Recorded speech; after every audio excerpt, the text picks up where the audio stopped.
Bom dia a todos, que Deus os abençoe, os proteja. Obrigada por mais uma vez estar conosco, que a paz do Senhor esteja nos nossos corações e tenhamos um domingo e uma semana cheia de vitória. Então a gente fecha os nossos olhos, serenando os nossos pensamentos, nos levando a Deus, a Jesus, a nossa Mãe Santíssima, e agradecemos por essa oportunidade de estarmos juntos, de fazer parte dessa casa, de receber essa energia que eles preparam com tanto carinho para nós. E ela está cheia de saúde, de tudo que a gente precisa, que a gente possa buscá-la sempre que necessário, durante a semana, que sabemos que é difícil, nem tudo a gente consegue ficar tranquila, às vezes a gente se irrita, mas que possamos em seguida elevarmos os nossos pensamentos, serenarmos e ficarmos bem novamente. E eu agradeço a Deus, mais uma vez, por estar aqui, por fazer parte dessa casa, por fazer parte da amizade de vocês. Em forma de agradecimento, hoje eu faço uma Maria, que eu peço por todas as mães, principalmente pela minha, hoje que está necessitada. Ave Maria, cheia de graça, o Senhor é convosco. Bendita sois vós entre as mulheres, e bendito é o fruto do vosso ventre, Jesus. Santa Maria, Mãe de Jesus, rogai por nós, pecadores, agora e na hora de nossa passagem. Peço ser. Graças a Deus. Denise, muito obrigada mais uma vez pela presença e seja bem-vinda de novo. Eu é quem agradece sempre. Né? Bom dia a todos. Né? Jesus nos abençoe. Eu é quem agradece a oportunidade de fazer parte dessa casa, de estar aqui, né, nos momentos em que é possível. O tema de hoje, na reflexão do Evangelho de hoje, ela é inspirada no livro Caminho, Verdade e Vida, lá na lição 138, onde o Emmanuel vai nos convidar a refletir a respeito de um tema que se chama pretensões, e ele vai buscar esse tema na primeira carta de São Paulo aos Coríntios. Então, Emmanuel vai lá, faz uma reflexão e traz essa reflexão no livro Caminho, Verdade e Vida. Primeiro, a gente tem que pensar, né, que entre a carta escrita lá, né, entre a carta escrita por Paulo, a reflexão do Emmanuel, que data lá dos anos 40, né, que foi quando ele trouxe os livros de apoio ao Evangelho, Caminho, Verdade e Vida, Pão Nosso, né, ele traz toda essa série. E existe também o nosso tempo. Então, nós temos que pensar em 3 tempos diferentes, em que momento em que a primeira reflexão foi produzida, momento em que a segunda reflexão foi produzida, e no momento de hoje, né? Então, a gente vai pensar primeiro na palavra pretensão. A palavra pretensão, nos dias de hoje, a gente precisa refletir sobre 2 aspectos. Primeiro, que a palavra pretensão, ela denota desejo, vontade. Olha, eu tenho a pretensão de comprar um carro novo, eu tenho a pretensão de uma promoção, isso é um desejo. Mas o Emmanuel não vai falar nesse sentido da palavra. Ele vai abordar a reflexão dele num outro sentido, que é o sentido onde eu trago, para mim, uma supervalorização de mim mesmo. Eu trago para o mundo, eu trago o meu sentimento é um sentimento de supervalorização do eu, do meu, né? E é nesse sentido que o Emmanuel vai estar discutindo, tá? Então, lá na época, lá no momento em que Paulo traz a sua primeira epístola, é mais ou menos 50 anos depois da passagem de Jesus aqui na Terra. E a igreja de Corinto é uma cidade, né, uma cidade portuária, lá no momento em que Paulo está fazendo as suas viagens missionárias, e aí, mais ou menos na sua segunda viagem, ele funda a igreja de Corinto. É uma cidade da Grécia, é uma cidade portuária, é uma cidade cosmopolita, e aí você fala, tá, cosmopolita lá, São Paulo de hoje, né? uma cidade onde você tem muitas culturas, você tem muitas etnias, você tem uma comunidade itinerante, porque era uma cidade portuária, então grande parte das pessoas que estão ali são itinerantes, trazendo seus valores, trazendo sua cultura, trazendo suas crenças.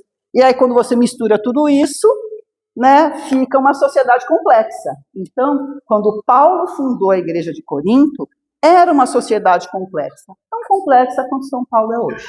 Tá? Tão complexa quanto é hoje. Lá, a igreja de Corinto, ela é majoritariamente formada por gentios convertidos. E não sei aqui quem é originário de uma outra religião, mas eu venho da Igreja Católica, né? E não sei os outros, mas quando a gente vem de uma outra religião e a gente se depara com o Espiritismo, a primeira sensação que nós temos é de um acolhimento profundo, de explicações muito amplas. Depois, essas explicações desse acolhimento, eles começam a entrar em conflito com as nossas crenças anteriores, com os nossos valores anteriores, e a gente tem que entender que isso faz parte de um processo de conversão, faz parte de um processo de transformação. Da onde eu venho, não é um lugar que me cabe mais, obrigada, mas não é um lugar, ele não me cabe mais, mas não significa que ele esteja errado. Até porque existem pessoas de lá e eu venho de lá. Né? Então, às vezes, quando a gente vem para um novo propósito de conduta, a gente tende a negar e achar só os defeitos do outro. Não me cabe mais, não é mais o meu lugar. No entanto, existe lá muitas coisas boas, existe lá todo um potencial e todo um apoio espiritual em se tratando de religião. Mas é um processo de dúvidas, né? Então, 50 anos depois da passagem de Jesus aqui na Terra, era complexo acreditar, era difícil acreditar em seus ensinamentos e mais difícil colocar em prática. Hoje, né, mais de 2000 anos passaram, continua do mesmo jeito. Continuamos tendo dificuldade para pôr em prática, continuamos tendo dificuldade para compreender. E lá, então, era mais intenso. Então, quando Paulo escreve essa carta, Paulo já está na sua terceira viagem. E aí ele recebe as notícias. Olha, a igreja de Corinto está com problema, com vários problemas. Então, ela tinha, entre os problemas que ela apresentava, ela tinha essa questão de uma fragilidade, né, de absorção dos novos ensinamentos, porque você tinha gentios que vinham de uma cultura politeísta, de hábitos politeístas, era uma cidade que favorecia, né, a promiscuidade, a imoralidade, até com apoio religioso, porque os festivais que eram realizados lá no templo de Afrodite não eram tão, né, misturava muito da carne e do espírito. E aí você tinha o quê? Muitos equívocos, muitas inadequações em relação às práticas espirituais. Muitas inadequações. E os convertidos novos vivendo isso. E eles tinham assim, eles tinham recebido orientações e direcionamentos do próprio Paulo, que fundou, de Apolo, que era um dos recém-convertidos e que tinha uma atuação muito forte dentro daquela comunidade. Eles tinham os direcionamentos de Pedro, que chegavam, né, via cartas, via testemunhos, e eles tinham o próprio Cristo, que atuava na intimidade do coração de cada um. E aí o que acontece com essa comunidade que vive nessa sociedade material complexa?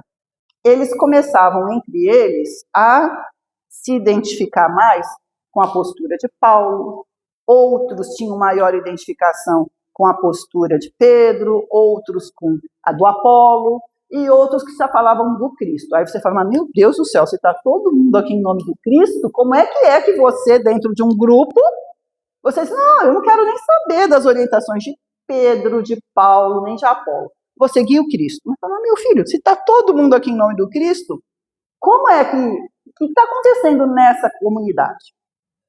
E adiante disso, Paulo, lá na sua terceira viagem, ele manda 2 cartas para Coríntios. Na primeira, e é sobre essa primeira, que a reflexão de Emmanuel vai tratar hoje, tá?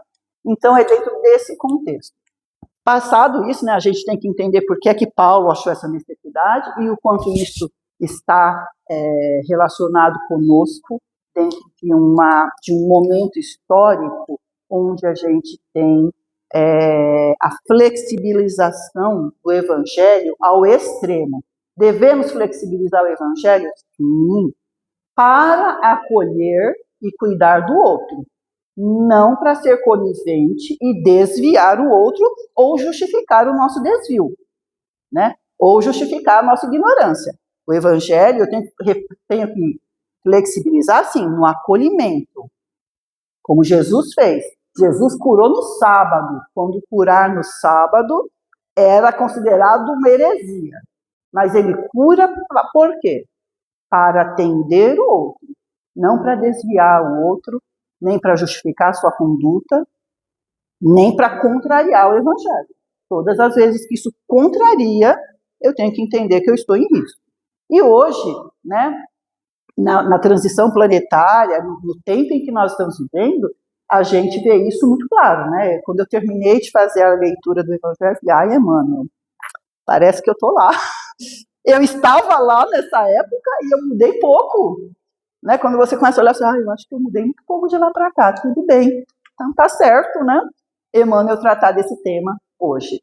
E aí nós temos que, para a gente poder compreender isso, que aconteceu num tempo tão distante, para que nós possamos fazer as conexões de hoje com esse tempo tão distante, a gente precisa recorrer a quê? Nós precisamos recorrer aos ensinos básicos da doutrina, que nós decidimos segui-la. Porque a decisão foi nossa. Nós é que enchemos a boca no dia a dia e falamos, sou espírita. Então, sou espírita, presta atenção, espírita, presta atenção. E vamos voltar lá para a base do espiritismo. Nós, enquanto espíritas, a doutrina traz para a gente algumas bases que sustenta toda a nossa filosofia, né? Toda a nossa filosofia se sustenta em alguns aspectos. Vou trazer o primeiro, que é a certeza, né? Porque mas você acredita? Não, eu sei. Porque a crença te dá dúvida. Quando eu aceito, eu não tenho mais dúvida. Mas você acredita na reencarnação? Não. Eu sei que tem. Eu sei que tem. Jesus nunca falava, eu acredito. Não, eu sei que tem. Pedro, Paulo, né? Os grandes baluartes do espiritismo, ninguém tem dúvida. Então a gente tem que pensar primeiro. O que é que o espiritismo nos ensina? O que é Deus? Inteligência suprema, sabedoria suprema.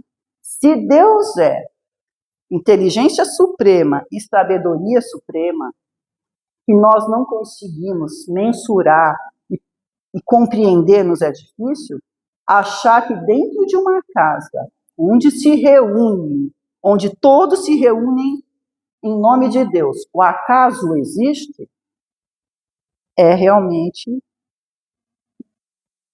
complexo. A gente precisa falar, opa, eu acredito que dentro dessa casa está acontecendo as obras ao acaso, sem a permissão de Deus, sem a permissão do plano espiritual, retornar ao estudo. Foi isso que o Kardec dizia, né?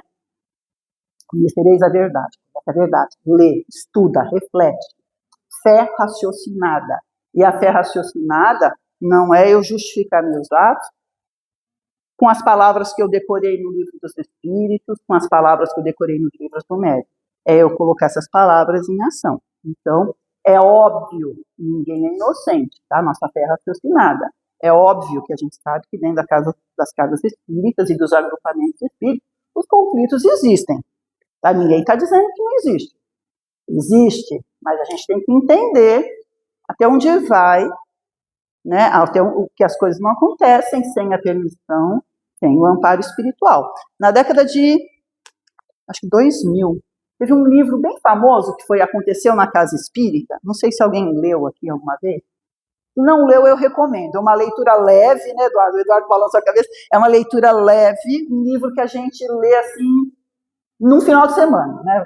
Numa sentada você lê. É um livro bem gostoso de ler, mas ele nos faz refletir muito sobre nós e sobre tudo que acontece no nosso meio. É um... Mas quando a coisa está muito pesada, a gente distribui, o pessoal fala, dá uma lida de novo. É um livro que a gente precisa reler sempre. Nós que estamos é um livro bem leve, não é um livro denso, não. Aconteceu na Casa Espírita. Se alguém não leu, eu recomendo, eu sugiro, que eu acho que é um livro interessante para a gente ler de tempos em tempos, né? E aí a gente tem que pensar o quê? Primeiro, sabedoria divina. Deus é onipotente, não é? Ele pode tudo. Deus é onipresente, ele está presente não só dentro do prédio, mas ele está presente dentro do nosso coração.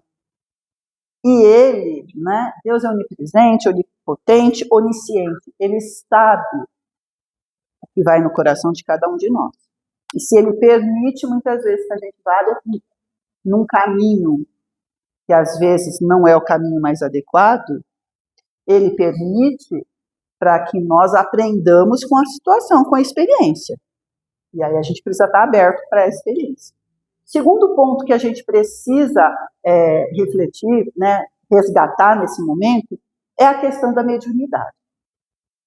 Toda a mediunidade. As pessoas têm, nós espíritas, a gente tem por hábito achar que a mediunidade é só aquela ostensiva. Então todo mundo acha que, por exemplo, o médium de psicofonia, só ele é médium. O médium de psicofonia, se não houver médiums de sustentação, ele pode ter dificuldade em entender o que o plano espiritual está passando para ele. O médium de cura, que trabalha, né? Normalmente o médium de cura ele trabalha muito em passe, ele está sempre muito requisitado na passe, na sopa, né? Onde há um movimento fluídico para a transformação do corpo físico, além da transformação do corpo espiritual. Ele é um médium que, se não houver fluido, se não houver médiums de sustentação na casa, muito pouco ele pode fazer. Um médium de intuição, que normalmente são aqueles médiums que trabalham na exposição, né, na reflexão evangélica, que trabalham nos cursos, se não houver médiums de sustentação, muito pouco ele pode fazer. Porque o evangelho, uma explanação evangélica semelhante à de hoje, ele tem um mentor aqui. Seria muita ilusão minha achar que a palestra é minha. Nunca foi. Aí o que é seu então, Denise? Então, o corpo. A corda vocal é minha. Né? As perninhas que me trouxeram aqui também são minhas. Né? Estudar, manter, fazer uma reflexão, ler o texto, também é meu. Agora, a verticalização da compreensão do texto, sabe? O aprofundamento do texto, o direcionamento das palavras, é do plano espiritual. Fazer com que essas perninhas chegassem aqui hoje, na hora certa, tudo isso é do plano espiritual. Nada é meu. E a gente tem que saber que tem aqui um mentor que tem comunhão com a casa, que tem sintonia com a casa e que tem por tarefa isso. E aí é uma mediunidade. Então, ninguém se iluda.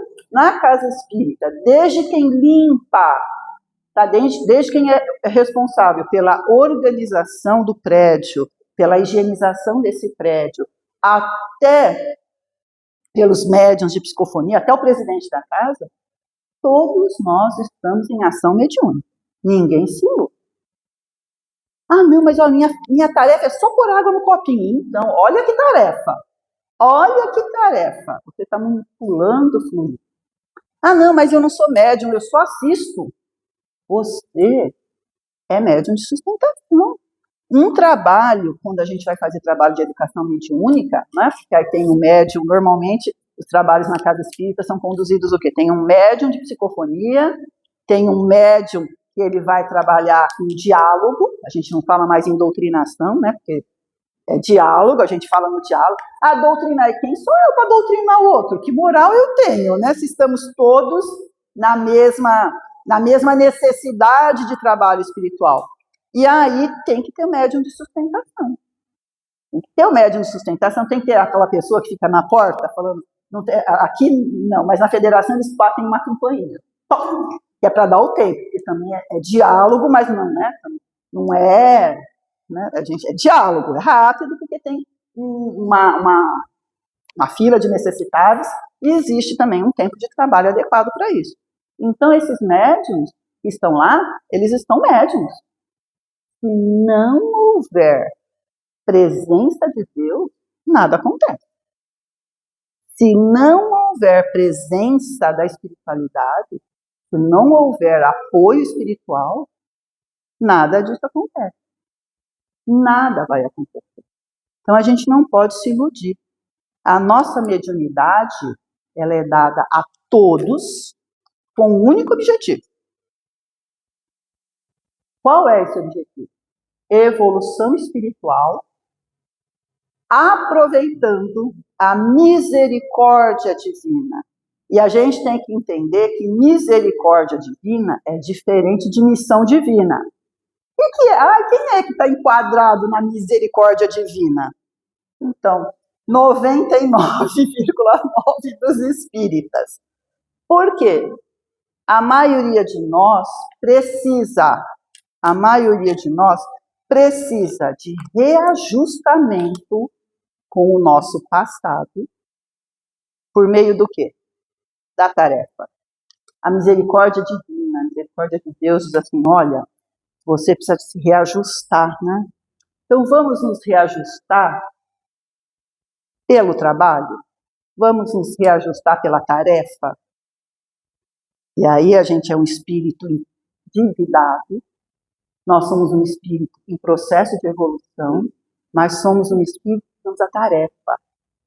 Por isso que, apesar de médiums, a gente fala mal da vida alheia, a gente tem preguiça de vir no centro, a gente não estuda, a gente tem vários problemas. E tá tudo bem, porque nós não somos espíritos missionários. Os espíritos missionários, ainda assim, alguns se equivocam, né? Nós temos aí, lá no cristianismo primitivo, muitos missionários se equivocaram no início. Paulo se equivocou no início, Pedro se equivocou no início, né? E se equivocar no início não tem problema, estamos em evolução. Mas o espírito missionário, ele traz uma característica. E não sei se alguém conhece ou se vocês assistem as exposições do Arthur Valadares, mas ele é um menino, né? Para mim ele é um menino, mas ele tem exposições assim maravilhosas. Eu recomendo no YouTube, se colocar Arthur Valadares, ele está sempre lá. E ele traz sempre explicações simples, e na fala dele, né, ele diz assim, que espírito missionário, ele multiplica, ele dilui, ele fala que ele dilui. O espírito missionário, ele dilui a sua individualidade. E aí, todas as vezes que a gente tiver dúvida se nós somos missionários, estamos em missão, ou estamos pela misericórdia divina, em reajuste do passado, é só a gente ver, eu consigo diluir a minha individualidade? Eu consigo fazer com que o meu trabalho seja efetivado, seja bom, sem me envaidecer, sem dizer assim, não sou eu que dirijo o trabalho. Ai, Dura, que bom que você está aprendendo. Será que toda vez que você fala, não, mas, se eu não for no trabalho hoje, ele não vai funcionar. Então, vamos ver se a sua, né, o Chico Xavier, ele acreditava, alguém lembra, né, de alguma história dele, que ele tenha dito assim, não, hoje o trabalho não pode acontecer, porque eu não vou poder ir. Tem uma história do Chico Xavier que diz que ele ajudava lá no abacateiro, ele distribuía a cesta básica. E teve um período lá que não entrou nada. Ele falou, meu Deus do céu, as pessoas estão lá esperando os recursos, esperando as cestas, esperando os alimentos, e eu não tenho nada, que não entrou nada essa semana. Aí o que o Chico Xavier fez? Pegou, né, orou, e foi lá, no abacateiro. Falou, bom, o que eu posso fazer quando eu chegar lá? Eu não tenho nada, mas eu posso me solidarizar, eu posso explicar, eu vou estar lá, eu estarei lá. E aí ele chega, a multidão está lá, as pessoas estão, e aí o Chico, né, chega, aquele jeitinho dele, vai acolhendo, vai sorrindo, vai. Dali a pouco chega um caminhão com alimentos que alguém tinha encaminhado e que a pessoa tinha errado o endereço, mas dentro do erro sempre há o acerto, e chegou lá. Ele nunca falou, olha, se eu não estou aqui, isso não acontece. Ele se responsabilizava. O alimento veio. Se não viesse, ele estaria lá do mesmo jeito. E a gente precisa entender essa diferença quando nós estamos no trabalho na casa espírita. Quando eu acho que o trabalho só vai dar certo comigo, melhor a gente voltar. Voltar, né? Ler a primeira carta de São Paulo, ler as reflexões do Emmanuel, né? Voltar lá no aconteceu na casa espírita para a gente entender. Não. O grande, sabe? Os grandes trabalhadores de Jesus, as pessoas que fazem a diferença na seara de Jesus, eles diluem os seus ensinamentos. Eles diluem os ensinamentos de Jesus. Eles diluem o seu trabalho. De forma que isso não aparece. Mas tem resultado. Tem resultado. Então, a gente precisa entender isso. Resgatar isso. Na seara de Cristo, nós somos só medianeiros. E entender que desde pôr o lixo para fora, porque a casa espírita também tem lixo, desde pôr o lixo lá, até o presidente espiritual da casa, a pessoa que direciona os trabalhos da casa, todo mundo é necessitado. Não estamos longe de sermos missionários. Somos mesmos trabalhadores pela misericórdia de Deus. São os espíritos que necessitam reajustar seu passado. E pode ver, cada um de nós está dentro da sua mediunidade, e a gente sabe que a nossa mediunidade, ela está para curar o nosso maior defeito. Quando a gente para e pensa assim, meu Deus, sou médium de... Presta atenção, veja o seu maior defeito. Se ela não está ali para curar. E às vezes aquele defeito que a gente não tem coragem de contar para ninguém. Não tem. E aí a gente tem que valorizar, mais uma vez, os médiuns de sustentação de uma casa. Pensa bem como é um médium que ele passa 60 minutos, normalmente os nossos trabalhos, né? Todos eles nas casas espíritas, normalmente os nossos trabalhos duram 1 hora, no máximo 1h30 quando se trata de curso, né? Pensa uma pessoa fica sentadinha num trabalho de apoio aos espíritos sofredores, que antigamente a gente chamava de obsessão e que hoje a gente ainda usa só para explicar que ela não pode mais ser usada. Pensa num trabalho em que a pessoa fica sentada ali, 60 minutos em oração profunda, buscando comunhão com Deus, buscando trazer as melhores vibrações. E a gente não reconhece o trabalho desse médium? Esse médium não reconhece o seu próprio valor? Não. A gente tem que mudar a nossa reflexão sobre isso. E é sobre isso que o Emmanuel vai falar. E a gente não pode trazer a nossa valorização, a nossa supervalorização. Não. Trabalho. Claro.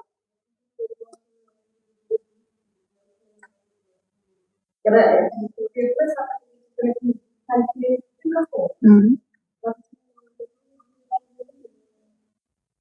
Eu acho que não é interessante para mim, eu acho que mais atrapalha a experiência. Eu tenho uma coisa ofertas, durante as minhas taxas de tudo. Eu fiz então, é aí que está a oportunidade que todos nós somos. Não é toda a Desdobra às vezes. não é. Então, e a gente tem que entender isso. E a gente tem que entender, Tiago traz uma fala, né? Tiago é muito bom. Ele traz uma fala que ele vai dizer assim: toda boa dádiva vem de Deus. Tudo de bom que nós fazemos dentro de uma casa espírita ou fora dela, no nosso dia a dia, é de Deus, não é nosso. Todas as nossas boas obras são de Deus. Você vai lá, então por que eu estou me esforçando? Para aprender a ser bom. Para aprender a ser bom. A gente está num caminho de aprender. A gente quer ser reconhecido pelo esforço. Olha, eu estou me esforçando. E Deus reconhece o nosso esforço. Né? Como? E como reconhece o nosso esforço? Mas a gente tem que entender que todas as nossas boas obras, elas são de Deus. Meu Deus, a hora está passando. E aí vamos, né, vamos ver se a gente consegue encurtar isso aqui. E assim, ó, vamos só refletir um pouquinho a respeito dos milagres de Jesus. Jesus passou, né, por este planeta abençoado, e ele fez algumas curas, outras não. E aí a gente diz assim, porque algumas pessoas têm mérito, outras não. A palavra mérito aí dá a impressão de que eu tinha direito, assim, aleatório, igual Kinder Ovo, sabe? Eu compro, apareceu um direito ali dentro. Não. O meu direito, a cura do corpo, a cura do meu espírito, a cura do espírito, ela vem da compreensão que eu tenho, que aquela enfermidade fez com que eu andasse num caminho mais seguro. Então, por exemplo, vamos pensar no cego de Jericó, né? Ele tinha o quê? Ele era cego. Quando ele vai conversar com Jesus, Jesus pergunta assim, o que você quer? Aí ele fala, Jesus, jura que o senhor está brincando, né? O senhor não sabe o que ele quer. Aí Jesus fala assim, o que você quer? Aí ele diz assim, eu quero ver. Aí Jesus fala assim, veja, sua fé te curou. Vá e não peques mais. Primeiro, a quem Jesus atribui essa cura? A ele? A Deus. E nós aqui queremos ser o médium de cura, jura? E nós aqui queremos receber os louros. Quando Cristo diz assim, a sua fé te curou. Porque o Cristo entendia o quê? Primeiro, quem organiza toda uma situação, vamos continuar mantendo o nosso raciocínio em cima ali da cura do cego. Quem organizou o tempo que esse espírito compreendeu que? Qual é o mérito do cego de Jericó? O mérito dele é, olha, eu usei meus olhos por muito tempo para fazer coisas erradas. Hoje, quando eu quero ver, eu não vou mais repetir esse padrão. Eu quero ver porque eu quero ver outras coisas. Eu já compreendi que eu usei isso de uma maneira errada. Agora, a partir de agora, eu vou usar da maneira certa. Quem é que sabia dessa decisão na intimidade do coração dessa pessoa? Deus, o plano maior. Quem é que trouxe esses... Porque tinha vários cegos na época. Quem é que faz com que esse cego chegue no momento certo, no local certo, para encontrar Jesus? Deus. Todo o plano espiritual. Quem é que faz com que o instrumento, e aí nesse caso o instrumento era Jesus, quem é que faz com que esse instrumento estivesse habilitado para isso? O plano maior. Claro que Jesus fez o esforço dele. Pelo amor de Deus, não estou confessando Jesus e nem estou dizendo para a gente fazer essa reflexão. Quem é que orquestrou, quem é que organizou tudo isso? Deus. Por isso que Jesus diz assim, a tua fé te curou. Vai e não usa mais os instrumentos que Deus te dá de maneira inadequada. Por isso que Jesus diz, vai e não peques mais. De quem é a grandiosidade dessa obra? De Deus. De quem é a grandiosidade de todas as nossas obras? de Deus. Sempre é dele. Por isso que Pedro diz assim, Senhor, eu não tenho nada de meu para te oferecer, mas tudo o que eu tenho é seu. Nós temos grandes obras para oferecer na seara de Jesus? Temos pouco. No entanto, tudo que é nosso, se a gente entregar tudo que é nosso na mão dele, as coisas vão dar certo. Porque eu vou compreender que a tarefa, no caso do Chico Xavier, a tarefa, olha quantas coisas o plano espiritual movimentou. Sensibilizou um espírito que tinha poder aquisitivo para poder mandar os recursos, sensibilizou o Chico nas suas orações, sensibilizou aquele grupo, sensibilizou esse médium e entendeu que a obra não era dele, a obra era de Deus.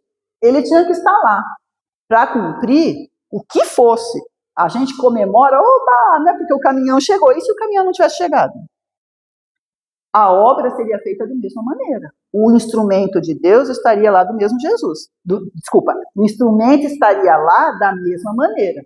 Não sei se vocês lembram aqui, tem um caso, acho que eu até já comentei aqui, que tinha um rapaz que estava passando uma necessidade muito grande e com os filhos, com a família, e estava desempregado. Aí ele vai lá no Bezerra de Menezes e encontra o Dr. Bezerra e fala assim, o senhor não podia me dar um dinheiro para me ajudar a melhorar aqui minha aparência, eu vou fazer entrevista? Aí o Bezerra falou assim, não tenho, filho, não tenho nada aqui, mas vou te dar um abraço. E deu um abraço para o rapaz. E o rapaz voltou. Tempos depois, esse rapaz volta e fala assim, não sei o que aconteceu, não sei o que tinha naquele abraço, mas aquilo me revigorou e eu fui lá, consegui um emprego e hoje minha família está melhor. Então, é uma situação onde o recurso material no sentido mais simples dele não chegou, mas o recurso do material espiritual chegou. E ele não estava lá. E de quem é a obra? Do Bezerra? Sem tirar nenhuma das virtudes do Bezerra. A obra é sempre de Deus. Porque toda obra envolve dois lados. O instrumento que deseja fazer com que isso, com que uma transformação ocorre, e um outro que precisa de uma transformação. Então sempre tem duas polaridades, sempre tem dois lados. E a gente precisa compreender que na seara do Cristo, quem de fato faz a obra é Deus. Toda a espiritualidade que nos envolve, nós somos espíritos que precisam da oportunidade.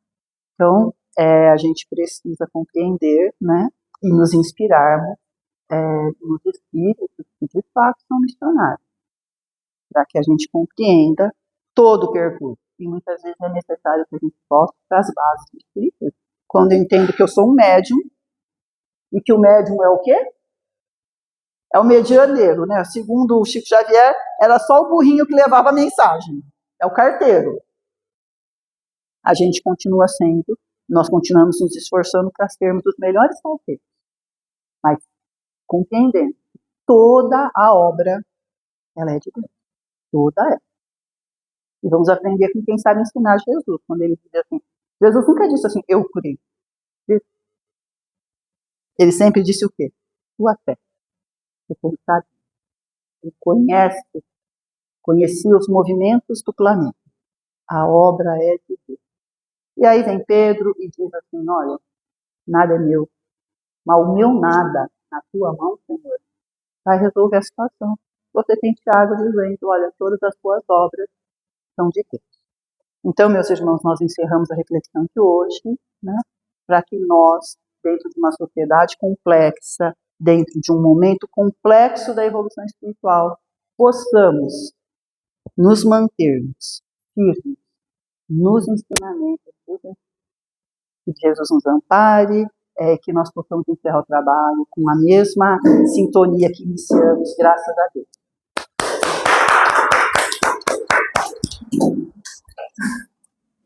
Muito obrigada mais uma vez por esse lindo ensinamento, que a gente possa absorver todos eles e levarmos para o nosso dia a dia. E hoje, como soltamos em poucas pessoas para a passe, a gente vai fazer uma vibração coletiva. pedindo que cada um eleve seu pensamento a Deus, a Jesus, envolva os seus familiares que necessitam dessa energia que Deus preparou para nós e sintam a presença dos nossos protetores atrás de nós na frente, nos energizando, passando toda a energia necessária para o nosso corpo físico e espiritual, que essa mesma energia possa ir às nossas casas, levando para os nossos familiares, energizando a nossa casa, desde da porta do fundo até a porta da frente, limpando, tirando toda a energia que possa nos atrapalhar.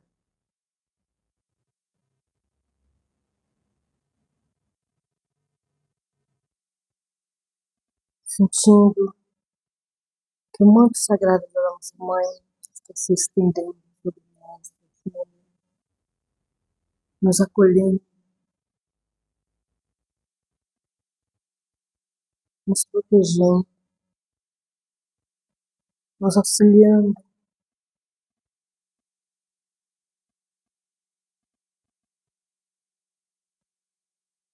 nos abraçando, serenando nosso coração,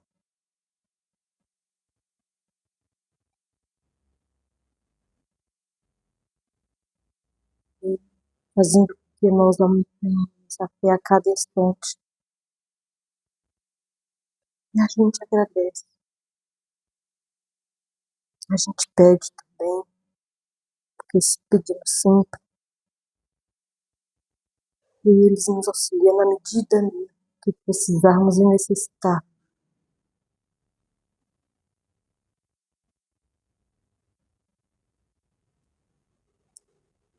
E assim,